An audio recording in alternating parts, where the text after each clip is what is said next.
La musique apparaît dans nos sociétés comme une évidence. Pourtant, les coutumes ont beaucoup évolué au cours des âges, ainsi que les us qui les accompagnaient. Il est même parfois difficile de déterminer l'usage réel d'instruments antiques. C'est le cadre de l'étude d'Alexandre Pinto, doctorant de l'université Panthéon-Sorbonne, qui s'intéresse à l'utilisation faite autrefois des sistres en argile crétois. Mais commençons par le commencement.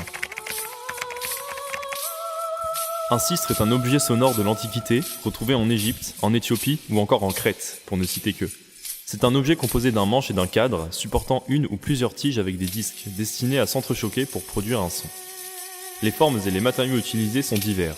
Cuivre, bronze, ou encore sistre en argile crétois, retrouvé entre 2100 et 1400 avant Jésus-Christ. On trouve peu d'informations sur l'utilisation réelle de ces derniers dans l'iconographie. Le vase des moissonneurs, conservé au musée d'Héraclion en Crète, présente un homme avec un sistre lors de la moisson. Or, s'il est déjà démontré que les sistres en bronze étaient utilisés comme instruments de musique, rien ne permet de l'affirmer pour les sistres en argile. C'est là la problématique de la thèse d'Alexandre Pinto. Déterminer l'usage des sistres en argile. L'hypothèse, un instrument de musique implique une utilisation fréquente, là où un objet sonore, rituel par exemple, serait en moyenne moins usé. Le mode d'utilisation serait donc corrélé à l'usure de l'objet.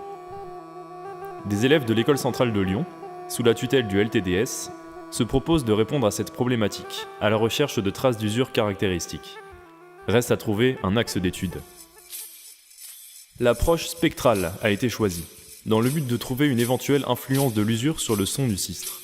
Le spectre d'un son se comporte comme son empreinte digitale. L'objectif est d'y trouver une empreinte caractéristique systématique de l'usure.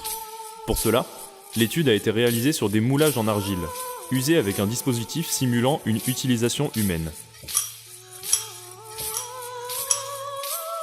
À l'aide de matériel d'enregistrement, les spectres ont été observés afin d'étudier l'évolution du spectre du sistre pour des usures de plus en plus longues. Conclusion, l'usure a bel et bien un impact sur le son émis par le sistre. Une empreinte caractéristique de l'usure apparaît en haute fréquence.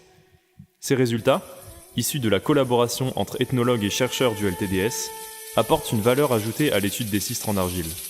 Il est ainsi possible d'imaginer un protocole de mesure permettant, pour un sistre donné, de déterminer son mode d'utilisation, dans l'hypothèse de M. Pinto.